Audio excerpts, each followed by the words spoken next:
تعریف حمد و ثنا، بڑائی و بزرگی اللہ وحدہ لا شریک کے لیے لائق و زیبا ہے۔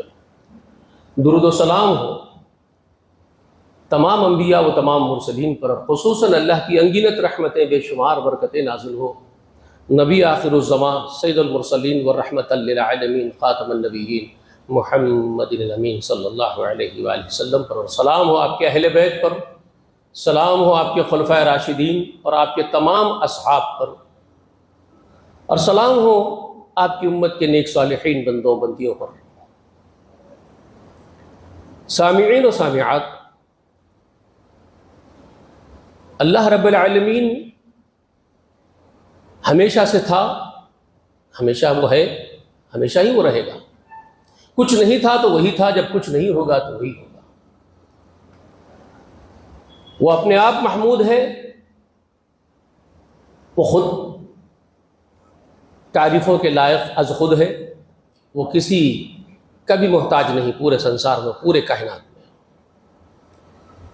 لیکن یہ کہ وہ چھپا ہوا رہتا ہے اور جن و انس سے کہتا ہے کہ مجھے مانو۔ اسی میں ماننے میں کمال ہے۔ اگر وہ نظر آ جاتا اور آپ میں مان لیتے تو کوئی بہت بڑا کمال نہیں کرتے، یہ ایمان نہیں ہوتا، اس کو ایمان نہیں کہا جاتا۔ میرا موضوع آپ حضرات سمجھ گئے ہوں گے، جو آیات میں نے آپ کے سامنے پڑھی ہے۔ جو لوگ قرآن سے وابستہ ہے، شغف رکھتے ہیں قرآن مجید کا، تو شروع کی تلاوت میں ہی آپ سمجھ گئے ہوں گے میں کیا کہنا چاہتا ہوں۔ میں نے سورہ مومنون کی شروع کی چند آیات آپ کے سامنے تلاوت کی، جس میں ایمان والوں کا ذکر اللہ نے فرمایا ہے۔ ایمان بہت بڑی شے ہے، اور ایمان کا تعارف کیا ہے؟ ایمان کا مختصر سا تعارف یہ ہے کہ وہ ایک ایسا یقین جو انسان کے اندر پیدا ہوتا ہے، جو اس کے مشاہدے میں نہ ہو تب بھی۔ آدمی نے مشاہدہ نہیں کیا ہے، بنفس نفیس کسی کو دیکھا نہیں ہے، کسی چیز کو اس نے مشاہدے میں نہیں لایا ہے، لیکن اس کے باوجود کامل ترین یقین اس چیز پر رکھتا ہے۔ اس کا مختصر سا خلاصہ میں نے ایمان کا ہی کیا، مختصر سا تعارف یہ ہے اس کا، اور بہت ڈیٹیل سے اس کے۔ اللہ رب العالمین نے جن اور انس کو اسی بات کی تاکید فرمائی ہے،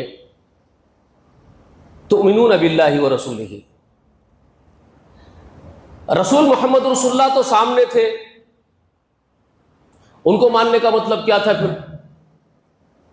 اللہ تو سامنے نہیں ہے، تؤمنون باللہ، اللہ پر ایمان لاؤ، ورسولہ، اور اس کے رسول پر بھی ایمان لاؤ۔ رسول تو ایک حیثیت سے بنفس نفی سامنے تھے، ایک بشر ہونے کی حیثیت سے، انسان ہونے کی حیثیت سے، محمد بن عبداللہ ہونے کی حیثیت سے تو انسانوں کے سامنے تھے، جناتوں کے سامنے تھے۔ تو پھر کس ایمان کی بات ہو رہی ہے؟ بات وہ ایمان کی ہو رہی ہے جو انسانوں سے پرے ہے، غیب ہے۔ وہ یہ تھا کہ ایک فرشتہ آپ سے ملاقات کرتا ہے، جس کو کسی انسان نے مشاہدے میں نہیں لایا۔ کسی نے نہیں دیکھا کہ جبرائیل امین آتا ہے، محمد رسول اللہ سے ملاقات کرتا ہے، اور آسمان والا ان کے پاس اپنا کلام بھیجتا ہے، اپنی وحی بھیجتا ہے۔ اس کا مشاہدہ کسی نے نہیں کیا تھا۔ تو یہاں رسالت پر ایمان کا حکم ہے۔ آمین باللہ ورسولہ میں محمد بن عبداللہ پر ایمان کی بات نہیں ہو رہی ہے، محمد رسول اللہ پر ایمان کی بات ہو رہی ہے۔ بات سمجھ میں آ گئی آپ حضرات کو؟ ایک چھوٹا سا ڈیفینیشن، اس کا جو ڈیفائن کرنا تھا اس چیز کو میں نے آپ کے سامنے رکھ دیا کہ ایمان اصل میں ہوتا کیا ہے۔ ایمان لاؤ اللہ پر، وہ غائب ہے، تمہارے سامنے نہیں ہے، لیکن تمہیں ماننا ہوگا، یہی کمال ہے تمہارا۔ اسی طرح سے اللہ تبارک و تعالیٰ جو ایمانیات کا ذکر فرمایا، جس کو رسول اللہ نے اپنی زبان سے لوگوں کو سمجھاتے ہوئے تفصیل کے ساتھ بتا دیا، تؤمنون باللہ ورسولہ والملائکتہ وکتبہ، جی یہ تمام چیزیں ایمانیات جو ہے، والقدر خیرہ وشرہ من اللہ تعالی، اور والبعث بعد الموت، یہ وہ چیزیں ہیں جس کو آپ نے اور ہم نے مشاہدے میں لانا نہیں ہے۔ دکھائی نہیں دیتی آپ کو، مجھے دکھائی دینے والی چیزیں ہیں، اللہ دکھائی دیتا ہے، فرشتے آپ کو دکھائی دیتے ہیں۔ اس کی کتابوں کو اترتے ہوئے، اس کی وحی کو اترتے ہوئے آپ نے، میں نے اپنی آنکھوں سے دیکھا ہے۔ تقدیر کیا ہے ہمیں پتا ہے، لیکن ان سب پر ہمارا ایمان ہے، یقین ہے، کامل یقین ہے، اسی کو ایمان کہا جاتا ہے۔ اور اس میں جتنی گہرائی ہوگی، اس یقین میں جتنی پختگی ہوگی، آدمی کا رتبہ اللہ تعالیٰ کے یہاں اتنا اونچا ہوگا۔ یہ ایمان میں آدمی جتنا پختہ تر ہوتا جائے گا، اللہ کے نزدیک اتنا مقرب بندوں میں شامل ہوتا جائے گا، اس کے رتبے اتنے بلند ہوتے چلے جائیں گے۔ یہ ہے ایمان کی طاقت۔ ہر مسلمان مومن نہیں ہوتا، ہر مسلمان مومن نہیں ہوتا، ایمان والا نہیں ہوتا، لیکن ہر ایمان والا بیسیکلی بنیادی طور پر مسلمان ہوتا ہے۔ ہر ایک ایمان والا بیسیکلی بنیادی طور پر وہ مسلمان ضرور ہے، لیکن ہر ایک مسلمان مومن نہیں ہے، اس درجے کو نہیں پہنچ سکتا۔ ایک مال غنیمت کا معاملہ سامنے آیا تھا رسول اللہ کی حیات مبارکہ میں۔ مال غنیمت آیا، تقسیم کر دیا اللہ کے رسول صلی اللہ علیہ وسلم، تو مدینے کے اطراف و اکناف میں دیہاتوں میں رہنے والے چند بدوی رسول اللہ کے پاس حاضر ہوئے، اور انہوں نے کہا اللہ کے رسول، آپ نے جو غنیمت تقسیم کی ہے اس میں ہمارا حصہ بھی ہونا چاہیے، جبکہ مہاجرین 13 سال کی مشقتوں کے بعد ریت میں کھینچے جانے کے بعد ان کی چمڑیاں ادھیڑ دی گئی، ان کو آگ پر سلا دیا گیا، ان کے ساتھ جو تکلیفیں ہوئی ہیں وہ تصور کوئی نہیں کر سکتا کہ کیا کیا تکلیفوں سے وہ مہاجرین گزرے ہیں۔ جب ہجرت کر کے مدینہ تشریف لے آئے تو ان کا سارا ساز و سامان، پوری زندگی جو کمائے تھے، سب ان سے چھین لیا مکے والوں نے، یہاں تک کہ ان کے بچے، ان کی بیویاں چھین لی گئی ان سے۔ کیا کیا قربانیاں وہ دے کر کے اسلام کے لیے وہ مدینے میں آئے تھے، اس کا اندازہ ان دیہاتیوں کو کیا تھا بتائیے؟ جو اطراف و اکناف میں گاؤں والے دیہاتی بدوی تھے، وہ کیا جانتے ہیں ان 13 سالوں میں ان مہاجرین نے کیا کچھ قربانیاں دی ہیں؟ کچھ بھی ان کو پتہ ہی نہیں اس کا۔ وہ حاجت مند تھے، رسول اللہ نے جب مال تقسیم کر دیا تو مہاجرین کو ترجیح دی، پھر اس کے بعد جو انصار مدد کیے تھے ان میں تقسیم کر دیے، مال ختم ہو گیا۔ اب وہ بدوی آگے جان پہ کھڑے ہو گئے رسول اللہ کے اور کہنے لگے ہمارا بھی حصہ لگائیے، ہم کو بھی دیجیے۔ اس کے بعد انہوں نے ایک زعم رکھتے ہوئے رسول اللہ کے اوپر احسان جتاتے ہوئے انہوں نے الفاظ جو بولے ہیں وہ بدویوں نے، قالت الاعراب آمنا، سورہ حجرات میں اللہ تعالیٰ نے پھر فرشتے کو، جبرائیل امین کو بھیج کر کے ان بدویوں کی تنبیہ کی، ان دیہاتیوں کی تنبیہ کی اللہ نے۔ جبرائیل امین وحی لے کر کے اترے اور رسول اللہ سے کہا جا رہا ہے کہ یہ کیا کہہ رہے ہیں آ کر کے، یہ دیہاتی آ کے کھڑے ہو گئے جان پہ رسول اللہ کے اور کہنے لگے ہم کو بھی دیجیے۔ کیا وہی لوگ ایمان والے ہیں کیا؟ اللہ پہ اس کے رسول پہ ایمان وہی لائے ہیں کیا؟ ہم بھی تو ایمان لائے، اللہ اس کے رسول کے اوپر لڑ رہے ہیں، حجت کر رہے ہیں، کیا وہی ایمان لائے کیا؟ ہم بھی تو آپ کو مانے ہیں، ہم بھی تو آپ پر ایمان لائے ہیں، اللہ پر ایمان لائے ہیں۔ تو اللہ رب العالمین نے وحی کے ساتھ ان کی تنبیہ کی اور فرمایا قالت الاعراب آمنا، سورہ حجرات میں ہے، اخیر میں آپ کو ملے گی۔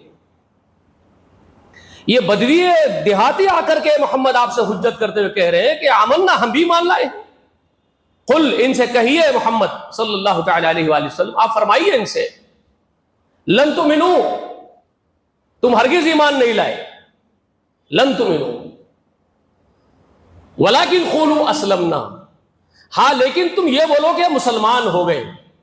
اللہ فرمانے لگے وحی کے ذریعے سے، رب العالمین نے فرمایا بذریعے جبرائیل کے اور بذریعے زبان محمد کے ان بدویوں کو بتایا جا رہا ہے صلی اللہ علیہ وسلم کے ذریعے سے کہ لم تؤمنوا، تم لوگ ایمان نہیں لائے۔ لم کا لفظ استعمال ہے، لم تؤمنوا، ہرگز نہیں لائے، ہرگز نہیں لائے ایمان۔ پوری طریقے سے نفی کر دی اللہ نے، سختی کے ساتھ، شدت کے ساتھ نفی کر دی ان کے ایمان کی۔ کہو لم تؤمنوا، ہرگز ایمان نہیں لائے، ولکن قولوا اسلمنا، ہاں لیکن تم مسلمان ہو گئے ہو یہ بول سکتے ہو۔ تو اس سے معلوم ہوا کہ مسلمان ہو جانا ایک علیحدہ شے ہے اور ایمان کا دعویٰ ایک دوسری شے ہے، جس کو سرے سے نفی کر دیا اللہ نے، لم تؤمنوا، تم ہرگز ایمان نہیں لائے، ولکن قولوا اسلمنا ولما يدخل الایمان فی قلوبکم، کہا اس کے بعد ولما يدخل، ہرگز تمہارے داخل نہیں ہوا تمہارے دلوں میں، فی قلوبہم، تمہارے دلوں کے اندر، تمہارے قلوب میں ایمان ابھی ہرگز داخل نہیں ہوا ہے، ابھی داخل نہیں ہوا ہے۔ وہ ایک بہت بڑی شے ہے، بہت بڑی شے۔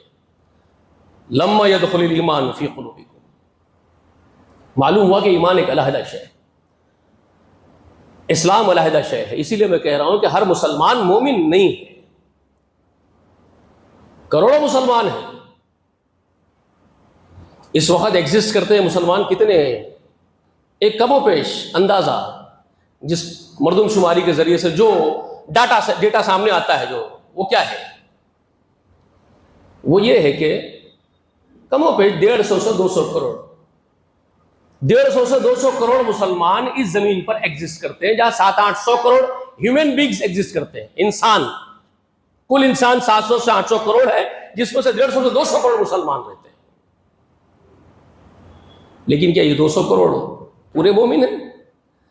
اللہ اکبر. یہ 200 کروڑ چھوڑ دیجئے صاحب، اس میں کہ اگر 20 کروڑ بھی پکے مومن ہو جائے نا تو زمین جنت بن جائے گی. میرا اندازہ ہے، میں یہ سمجھ رہا ہوں، کیونکہ وہ 313 تھے بدر میں، تو آسمان سے فرشتے اتر جا رہے تھے. 313 کے خاطر رب العالمین آسمان سے فرشتے اتار دے رہا. وہ تھے مومن 313، وہ پکے کمپلیٹ مومنین تھے وہ، اس لیے آسمان سے فرشتے اتر جاتے تھے. اگر 20 کروڑ ہو جائے 313 کی جگہ، تو فرشتے یہی گھومیں گے رحمت کے. سمجھ میں آ رہی ہے بات آپ کو؟ تو یہ جو کچھ حالات اس وقت مسلمانوں کے سر پہ ٹوٹ رہے ہیں نا، اس کا سب سے بنیادی ریزن یہ ہے کہ ایمان ختم ہو گیا. جس ایمان کو اللہ تبارک و تعالیٰ اپنے بندوں کے لیے پسند کیا تھا، جو ایمان اللہ چاہتا تھا، وہ ہم لوگوں نے اس کو ختم کر دیا اپنے ہاتھوں سے. اب کس بات کی اللہ کی مدد کے طلبگار بنے بیٹھے زمین پر؟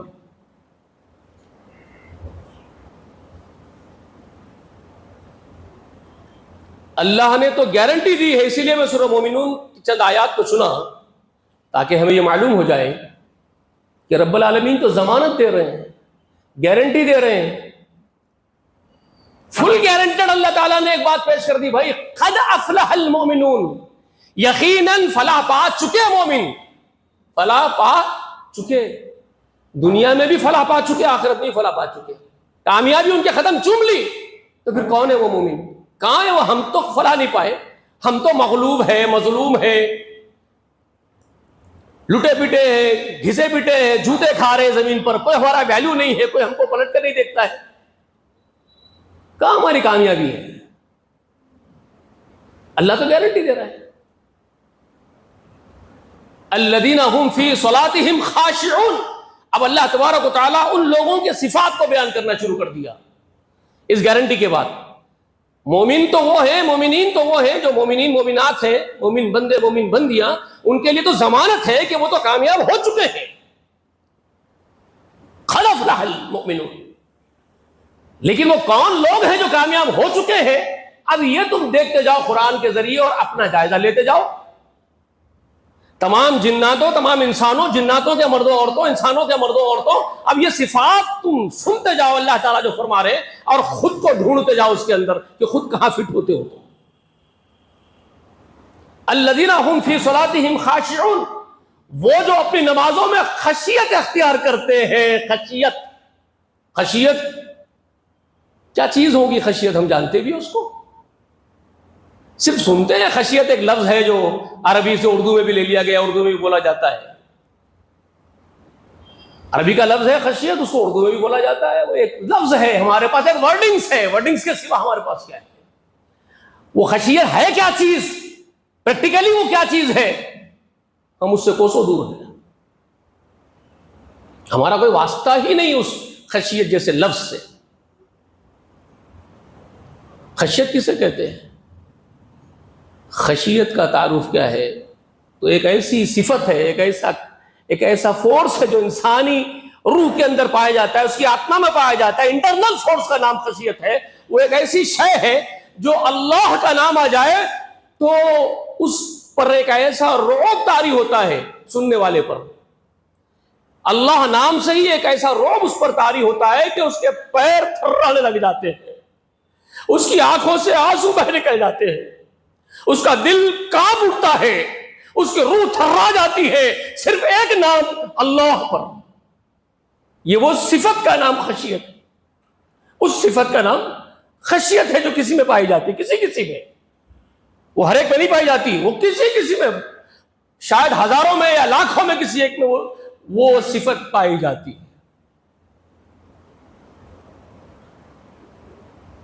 اور اتفاق یہ نہیں تھا بلکہ ایک پروگرامنگ کے تحت تھا کہ محمد رسول اللہ کے لیے اللہ نے جتنے مردوں اور عورتوں کو چنا تھا ان کے دور کے لیے، محمد رسول اللہ کے ساتھ رہنے کے لیے، یعنی صحابہ و صحابیات کے لیے جو اللہ تعالیٰ نے پسند کیا تھا کہ محمد کے ساتھی ہوں گے، تو اللہ نے ان کے لیے پروگرامنگ کے طور پر ان میں یہ صفت کوٹ کے بھر دی تھی۔ یہ صفت ان لوگوں میں، پوری جماعت میں، اگرچہ کہ وہ 1.25 لاکھ بھی ہوں، جیسے کہ ان کی تعداد آتی ہے تاریخ میں کہ کم و بیش 1.25 لاکھ کی تعداد جمع تھی حجۃ الوداع کے دن رسول اللہ کے سامنے، تو وہ 1.25 لاکھ میں بھی وہ کوٹ کے اللہ نے بھر دیا تھا پورے صحابہ صحابیات میں۔ جہاں اللہ کا نام آ جائے اور انہی کی تعریف میں پھر قرآن نازل ہوتا ہے۔ سورہ انفال میں اللہ تعالیٰ فرماتے ہیں انما المؤمنون، اب یہاں تعارف اللہ انٹروڈکشن کرتے ہیں، مومن کیسے ہوتے ہیں ان کی صفتیں اللہ خود بتا رہے ہیں۔ تو جو میں نے بتایا آپ کے سامنے، یہ صفت کا ذکر کیا، اللہ نام آ جائے تو کانپ اٹھتے ہیں۔ یہ میں اپنی طرف سے نہیں بول رہا ہوں، مجھے حق بھی نہیں ہے اس ممبر پہ آ کے اپنی طرف سے کوئی بات بولنے کا، کسی کو بھی نہیں۔ یہ ممبر وہ ممبر ہے جس پر محمد رسول اللہ کھڑے ہو کر کے خطاب کیے ہیں۔ یہاں وہی آئے جو خادم ہے محمد کا صلی اللہ علیہ وسلم کا، جو غلام ہے اللہ کا، مخلوق کی چاپلوسی کرنے والے کو حق نہیں یہ ممبر پر چڑھے۔ تو میں اپنی مرضی سے نہیں بول رہا ہوں۔ سورہ انفال میں اللہ تعارف کرتے ہیں مومنین کا، مومنات کا، اور کرتے ہوئے اللہ نے فرمایا، آیت نمبر 2 ہے انفال کی، انما المؤمنون، یقیناً مومن وہ ہے، یاد رکھو، سنو، جناتوں سنو، انسانوں سنو، سب لوگ سنو، مومن وہ ہے، انما المؤمنون، حقیقی مومن وہ ہے، اذا ذکر اللہ، اللہ فرما رہے اذا ذکر اللہ، جب اللہ کا ذکر آ جائے، وجلت قلوبہم، تو ان کے دل تھرا اٹھتے ہیں، کانپ اٹھتے ہیں، وجلت قلوبہم وَإِذَا تُلِيَتْ عَلَيْهِمْ آيَاتُهُ زَادَتْهُمْ ایمانا، اور جب اللہ کی آیات ان پر پڑھی جاتی ہے تو ان کا ایمان جوش مارتے ہوئے بڑھ جاتا ہے، ان کے ایمان کا پارا بڑھ جاتا ہے، ٹھاٹے مارتا ان کا ایمان۔ صحابہ کی کیفیت دیکھ لیجئے، ابو بکر کو دیکھو، عمر کو دیکھو، عثمان کو دیکھو، علی رضی اللہ تعالی عنہم اجمعین کو دیکھ لو، رات بھر روتے ہوئے، کانپتے ہوئے سجدے کر رہے ہیں، رکوع کر رہے ہیں، قیام میں کانپ رہے ہیں، رکوع میں کانپ رہے ہیں، سجدوں میں رو رہے ہیں۔ کیوں؟ یہ صفت ان کے اندر پائی، کوٹ کے اللہ نے بھر دی خشیت کی۔ رسول اللہ کو دیکھ لو، ان کے سردار، وہ ایسی شخصیت کہ جس کو اللہ نے بتا بھی دیا کہ میں تمہارا رتبہ سب مخلوق میں اونچا کر دیا ہے محمد، اللہ نے بتا بھی دیا، اللہ نے بتا دیا تیرے اگلے پچھلے گناہ میں نے معاف بھی کر دیے، قرآن میں نازل کر دیا اللہ نے اپنے حبیب کے لیے۔ اس کے باوجود رات میں اتنا روتے ہیں کہ آنسو ٹھہر جاتے ہیں جہاں سجدہ کیے تھے وہاں۔ بیوی پریشان ہو کر کے پوچھ رہی عائشہ، اتنا روتے اپنے آپ کو ہلاک کر لیں گے؟ بلال اٹھانے کے لیے نماز کے لیے آئے رضی اللہ تعالی عنہ، تو عائشہ نے کہا بلال تیرے آقا کو، تیرے سردار کو سمجھاتا کیوں نہیں؟ تو بلال بھی پوچھتے ہیں رسول اللہ ایسا بھی کیا رونا ہے آپ کا، ہم سب کو آپ کی فکر ہوتی ہے۔ تب فرمانے لگے تم کو میرے رونے پر تعجب ہے؟ تو عائشہ فرماتی ہے ہاں اللہ نے تو اعلان کر دیا جی قرآن مجید میں، آپ کے اگلے پچھلے گناہ سب معاف کر دیا اللہ نے، پھر اب تو اطمینان ہو جانا چاہیے آپ کو، اب بھی کیوں روتے ہیں؟ تو فرمانے لگے کیا میں اپنے رب کا شکر گزار بندہ نہ بنوں؟ اللہ اکبر، یعنی خشیت وہ ہے جو کسی نہ کسی طرح سے غالب ہے محمد رسول اللہ پر۔ سمجھ میں آ رہی ہے بات؟ جذبہ شکر سے بھی خشیت طاری ہو رہی ہے، جذبہ شکر کی بھی خشیت طاری ہوتی ہے۔ کسی میں، ہم میں سے کسی میں بھی اس کی ادنا صفت بھی پائی جاتی ہے، ادنا بھی، چھوٹی سی بھی۔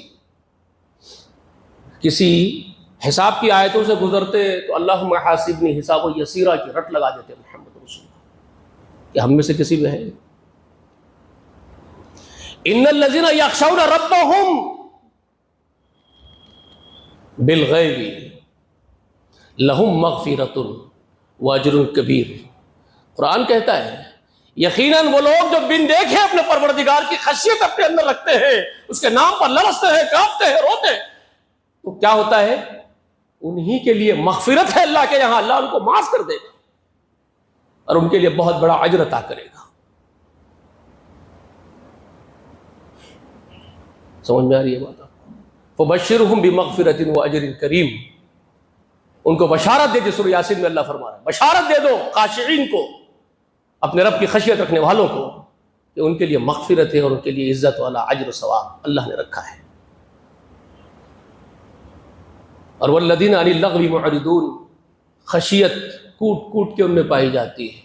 اور ایک بہت خاص بات ہے اس خشیت کی، یہ خشیت والے اذا تلیت علیہم آیاتہ، جب اس کی آیاتیں ان پر پڑھی جاتی ہے، زادتہم ایمانا وعلی ربہم یتوکلون، وعلی ربہم یتوکلون، اور وہ صرف اپنے رب پر بھروسہ رکھتے ہیں، صرف رب پر توکل رکھتے ہیں. وہ کسی کی چاپلوسی نہیں کرتے، کسی کی جی حضوری نہیں کرتے، کسی کو مائی باپ نہیں بناتے، کسی سے امیدیں وابستہ نہیں رکھتے، نہ، وہ صرف اپنے رب کے ساتھ وابستہ ہوتے ہیں. ان کا سارا معاملہ اپنے رب کے سپرد ہوتا ہے. وہ مخلوق کے جی حضوری کرنے والے اور چاپلوسی کرنے والے نہیں. جیسے کہ آج ہمارے پاس ایمان والے ہونے کے دعوے داروں کا یہ کام ہے، روز کا کام ہے ان کا، جی حضوری کرنا، چاپلوسی کرنا، مائی باپ بنانا مخلوق کو اور آؤ بھگت کرنا ان کی. انہوں صحیح ہے تب بھی ان کی تعریف کرے، انہوں غلط ہے تب بھی ان کی تعریف کرے. جی اللہ کے دشمنوں کا استقبال کرے، اللہ کے دشمنوں کو سونے کے جہاز گفٹ کرے، اللہ کے دشمنوں کے سامنے بچیوں کو نچائے،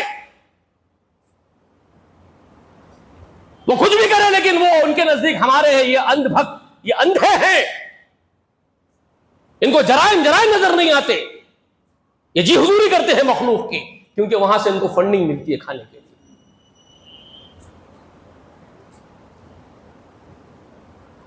ان کا کام یہ ہے کہ کم سے کم یہ حق بولنا اگر نہیں جانتے، حق ان سے بولا نہیں جاتا، حق ان کے حلق سے نہیں نکلتا، اگلتے نہیں ہیں، تو کم سے کم یہ چپ رہتے، کم سے کم یہ چپ رہتے اللہ پر توکل کیے ہوئے، تو شاید ان کی آخرت بن جاتی. چپ رہنا ہی کافی تھا ان کے لیے، مگر نہیں، یہ جی حضوری کریں گے، یہ غلط کی پردہ پوشی کریں گے، گناہوں کی پردہ پوشی کرتے ہیں. یہ کہاں سے حق بجانب ہوئے؟ اولئک، کہاں ہیں یہ وہ لوگ؟ بتائیے مجھے. علی ربہم یتوکلون میں آئیں گے یہ جو اپنے رب ہی پر توکل کرنے والے ہیں.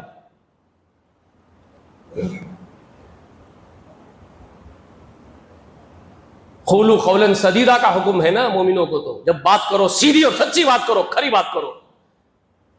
کونوا قوامین بالقسط کا حکم ہے، عدل والے بنو. حکم یہ ہے کہ کسی قوم کی دشمنی تم کو اس بات پر نہ ابھار دے کہ تم بے عدلی کرنے لگ جاؤ. سورہ مائدہ میں حکم ہے اللہ کا اس بات پر. کسی قوم کی دشمنی تم کو بے عدل نہ بنا دے، بے انصاف نہ بنا دے. دشمن کے سامنے بھی اگر بات کر رہے ہو تو دشمن بھی اگر کہیں صحیح کام کر دیا تو دشمن کی بھی تعریف عدل کے لیے کرنا ہوگا آپ کو. عدل انصاف کا تقاضا ہے. میرا دشمن ہے، ابدی دشمن ہے، شروع سے دشمن ہے، لیکن اگر کوئی کام وہ اچھا کر رہا ہے تو میں یہ نہیں کہوں گا کہ وہ غدار غلط ہی کرتا ہمیشہ. یہ تو بے عدلی ہوگی، یہ تو بے عدلی ہوگی نا. اور مومن ایسا نہیں ہوتا، مومن کی شان نہیں ہے کہ وہ بے عدلی کرے، وہ عدل انصاف سے کام لیتا ہے. بات سمجھ میں آ رہی ہے آپ لوگوں کو؟ شاید یہ وہ صفتیں ہیں جو آسانی سے پڑھ لے نہیں پڑتی اور ہر ایک کو نہیں ملتی. میں نے بتایا آپ کو یہ خشیت کی صفتیں ہیں جو ہر ایک کو نہیں ملتی. اور والذین هم عن اللغو معرضون، اللہ فرما رہے کہ جو فلاح پائیں گے مومنین، وہ لغو میں نہیں پڑے رہیں گے، وہ ہر لغو سے منہ موڑے رہیں گے. ہاں، لغویات میں مومنوں کا کام نہیں لغویات میں پڑے رہیں، وہ تو کام کے کام کریں گے جو اللہ تو اس کے رسول کو پسند ہے، وہ کام میں لگے رہیں گے پوری زندگی وہ وہی ایکٹیویٹی میں رہیں گے. ان کی ایکٹیویٹی وہی ہوگی جو اللہ کو اس کے رسول کو پسند ہے. جو لایانی ایکٹیویٹیز ہے اس میں وہ مومن اپنا وقت ضائع نہیں کرتے. مومن کلباں نہیں بناتے، مومن کسینوس نہیں بناتے، مومن کلبوں میں جا کے جوئے نہیں کھیلتے، کسینوں میں جا کے رنگ رلیاں نہیں بناتے، مومن بچس نہیں بناتے سمندر کے پاس جا کر کے. مومن وعدہ کی عیاشیاں نہیں کرتے. مومنوں کا کام لغوات میں پڑے رہنا نہیں ہے. مومن تیاری کرتا ہے, اللہ کا مجاہد بندہ ہوتا ہے مومن. مومن اللہ کے لیے جیتا, اللہ کے لیے مرتا ہے. تو وہ اس بات کی فکر کرتا ہے کہ اللہ کا, اس کا رسول کا حکم کیا ہے, وہ مجھے پوری زندگی کرنا ہے. اللہ اگر اس کو پاور دیا, مومن کو اقتدار دیا, تو وہ ابو بکر بنتا ہے, وہ عمر بنتا ہے, وہ عثمان بنتا ہے, وہ علی بنتا ہے. محمد رسول اللہ کے رخصت ہونے کے بعد 2.5 سال تک رسول اللہ کے چھوڑے ہوئے نظام کی حفاظت کرتا ہے, بھوکا رہ کر کے, پیاسا رہ کر کے, کم کھا کر کے, کم کپڑے پہن کر کے ابو بکر بن جاتا ہے. رسول اللہ کے چھوڑے ہوئے نظام کو باقی رکھنے کے لیے جدوجہد کرنے والا ہوتا ہے. وہ عمر بنتا ہے جو 10 سال تک رسول اللہ کے چھوڑے ہوئے دین کو پھیلاتا ہے, بر اعظم میں نافذ کرتا ہے, قیصر کے کسرا کے محل فتح کرتا ہے. بات سمجھ میں آ رہی ہے؟ قیصر کے اور کسرا کے محل فتح کر لیتا ہے. وہ حضرت عمر بن کے بتاتا ہے. مومن وہ لغویات میں نہیں پڑا رہتا. وہ عثمان بن کے دکھاتا ہے کہ اب تک تو فوجی دستے زمین پر تھے, اب سمندروں کے اندر بھی دستے ڈالتا ہے, قسطنطنیہ بھی فتح کر لیتا ہے, پورا ترکستان فتح کر کے بتاتا ہے کہ اللہ کے رسول کا خادم یہ ہوتا ہے جو اللہ کے رسول کے دین کی خدمت کر کے اس کو پھیلاتا ہے اور زمین کے اوپر نافذ کرتا ہے.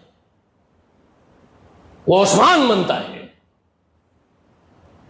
قسطنطنیہ تک دستے بھیج دیتا ہے. 13 سال لگاتار سیچتا ہے رسول اللہ کے دین کو اپنے خون سے. سمجھ میں آ رہی ہے باتیں آپ کو؟ وہ علی بنتا ہے. ہم کیا ہیں, ہم تم کیا ہیں؟ ان اللغو معرضون میں ہمارا کہاں ٹھکانا ہے بتائیے؟ ہمارے خواص سے لے کر کے عوام تک کی بات دیکھ لو آپ, سب لغویات میں پڑے ہوئے ہیں. اللہ نے پاور دیا تو یہ خدمت دور دور تک یاد نہیں ہے. یہ رسول اللہ کے دین کی خدمت دور دور تک یاد نہیں ہے. یاد کیا ہے؟ یاد یہ ہے کہ ہمارے ملک میں ٹورنامنٹ چلانے ہیں, اولمپکس چلانے ہیں, جی ناچنے والوں کے آرکیسٹرا چلانے ہیں. مومنوں کی شان کے مطابقت میں ایک تنکا بھر بھی آتے ہو, ایک تنکا بھر بھی آتے ہو. ان اللغو معرضون جو اللہ فرما رہے ہیں, لغویات سے تو اعراض کرنے والے ہوتے ہیں مومن. آپ فلاح پائیں گے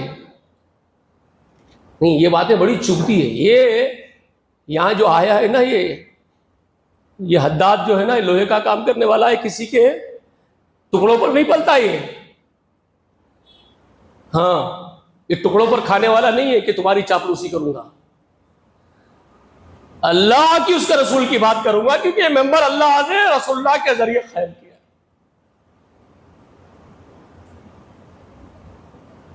لوہا کوٹ کے پسینہ بہا کے کھاتے ہیں, کسی کے غلام نہیں جو کسی کی چاپلوسی کریں گے. اللہ کے غلام ہیں, ہم اللہ کی بات کریں. کہاں سے ایمان والے بن گئے؟ پڑھو پوری سورت. ان اللغو معرضون میں کہاں آپ بیٹھتے ہو فکس؟ کتنی باتیں بتاؤں صاحب اس میں, جتنی صفات اللہ نے سورت کی ابتدا میں بیان کیا, وقت ہی نہیں میرے پاس. اللہ اکبر کبیرہ. للزکاۃ فاعلون میں آتے ہیں, والذین هم للزکاۃ فاعلون. زکات کیا ہے؟ زکات کا مطلب بولتے ہی آپ کے دماغ میں صرف ایک بات آ رہی ہے کہ سال میں پیسوں کی زکات نکال دیے. یہاں صرف پیسہ زکات مراد نہیں ہے. یہاں پورے مفسرین کو پڑھ لو, یہ مکے میں نازل ہونے والی سورت ہے جب زکات فرض نہیں ہوئی. زکات فرض نہیں ہوئی تھی. یہ آیت جو ہے, اس طرح کی بہت ساری آیتیں ہیں جو مکے کی ہے, مکے کی آیتیں بھی ہے. کیا مطلب ہے اس کا؟ پھر وہاں زکات سے مراد کیا؟ وہاں تزکیہ نفس کی مراد ہے. للزکاۃ فاعلون میں مال بھی پاک کرنا ہے اور آپ کا خود کا اپنا نفس. نفس کا تزکیہ بھی ہے. قد افلح من تزکا، جو صرف مکی صورتوں کے اندر اللہ تعالیٰ فرماتے ہیں، مکی صورتوں میں قد افلح من تزکا، یقیناً فلاح پا گیا وہ جو تزکیہ کر لیا. یہاں پر بھی وہی بات ہے، قد افلح المؤمنون میں جیسے وہاں ہے قد افلح من تزکا للزکاة فاعلون. تو کون سی زکات؟ خود کا نفس، خود کے کیریکٹر، خود کے بیہیویئرز، خود کی سوچ، خود کے نظریے کیا پاک ہے؟ تجارت کر رہے تو حرام خوری کر رہے، بیواؤں کا مال کھا جاتے، وراثت کا مال کھا جاتے، بہنوں کو ان کا حق نہیں دیتے وراثت میں سے، پھوپھیوں کو ان کا حق نہیں دیتے وراثت میں سے. خود کے نفس تو پاک و صاف ہے نہیں. اور کون سا گناہ جو مسلمان اس وقت نہیں کر رہے زمین کی پشت پر؟ پھر مومن کہاں سے بن گئے ہیں؟ یہ تمام چیزیں ہیں. لِفُرُوجِهِمْ يُحَافِظُونَ، اپنے شرمگاہوں کا تحفظ کرنے والے ہوتے ہیں مومنین. کتنے آپ کو مسلمان ملیں گے جو زانی بنے ہوئے زمین پر پھر رہے ہیں، بدکار بنے ہوئے پھر رہے ہیں، مرد بھی اور عورتیں بھی. کہاں ایمان والوں میں شامل ہوں گے؟ کیسے ان کا شمار ہوگا؟ تو خیر بہت ساری باتیں ہیں، یہ ساری چیزیں. وہ بہت اہم بات، لِأَمَانَاتِهِمْ وَعَهْدِهِمْ رَاعُونَ، امانات جو امانتیں ان کے پاس ہے، جو اللہ سے ان کے وعدے ہیں، وہ اس کے پابند ہوتے ہیں. ہمارے پاس تو خائنوں کی تعداد بڑھ چکی ہے. 80% اس وقت مسلمان صرف خائن بنے ہوئے، خیانت میں لگے ہوئے ہیں. بلکہ وہ زیادہ ہوں گے، میں حسن ظن سے 80% بول رہا ہوں. مے بھی پاسبل کہ 90 ہو، مے بھی پاسبل کہ 95 ہو. خائن بنے ہوئے ہیں، امانتوں میں خیانت کرنے والے. سب سے بڑی امانت تو اللہ کے ساتھ، محمد رسول اللہ کے ساتھ کیا ہوا وعدہ ہے، پورا کر رہے ہیں. اللہ کی توحید کا فرق سے اڑا رہے ہیں، محمد رسول اللہ کے منصب رسالت کے فرق سے اڑا رہے ہیں. یہ امانات میں خیانت نہیں آپ کی، بے شمار ہے اس سے. اگر یہ سب کچھ تم صحیح کر لیتے تو اولئک هم الوارثون، تو اللہ فرمانے کہ پھر یہ جنت کے وارث بنتے. تو پھر یہ لوگ جنت کے وارث بنتے. اب اپنا جائزہ لیں، میں بھی اور آپ بھی، کیا ہم جنت کے وارثین بننے کے لائق ہیں؟ ہم جنت کے وراثت کے حقدار ہیں؟ الذین یریثون الفردوس، جو اللہ خبر دے رہے ہیں، خوشخبری سنا رہے ہیں کہ وہ لوگ جنت فردوس کے وارثین بنیں گے. ہم کہیں سے بھی اس کے مستحق ہیں؟ نہیں. اللہ سے دعا ہے کہ اللہ مجھے یہ کہنے سے بہت زیادہ عمل کرنے والا بنا، اور پروردگار جتنے میرے بھائیاں مجھے سنے ہیں، مرد اور عورتیں، ہم سب کو بھی اللہ تبارک و تعالی ایمان کی توفیق سے مالا مال فرما. اللہ جب تک ہم کو زندہ رکھ، ایمان پر، اسلام پر زندہ رکھ. ہماری وفات ہو تو خاتمہ بالخیر فرما. آمین. واخر دعوانا الحمدللہ رب العالمین.